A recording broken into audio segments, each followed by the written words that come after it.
যবে আমি ইনকাম করব উইশ লিস্টে থাকা সব জিনিসগুলো কিনে ফেলবো।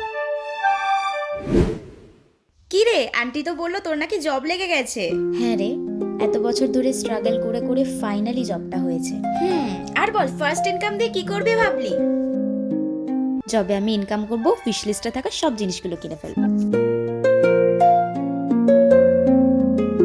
ভেবেছি মা বাবার জন্যই কিছু কিনবো। আগে তো বলতিস ইনকাম করলে আগে নিজের শখ মেটাবি, এখন? ওগুলো ছোটবেলার ভাবনা ছিল, বাট বড় হওয়ার সঙ্গে সঙ্গে বুঝেছি যে স্ট্রাগল শুধু আমি একা করিনি, তার সাথে আমার মা বাবাও কতটা স্ট্রাগল করেছে শুধু আমাকে এই জায়গায় দেখার জন্য।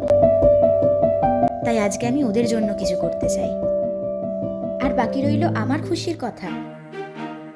জানিস, জবটা পাওয়ার পর যখন মা বাবা খবরটা শুনলো, ওদের মুখে যে স্মাইলটা এসেছিল, সেটা দেখার পর মনে হয়েছিল যে এতটা খুশি হয়তো আমি আগে কখনো হইনি। I can't express that feeling.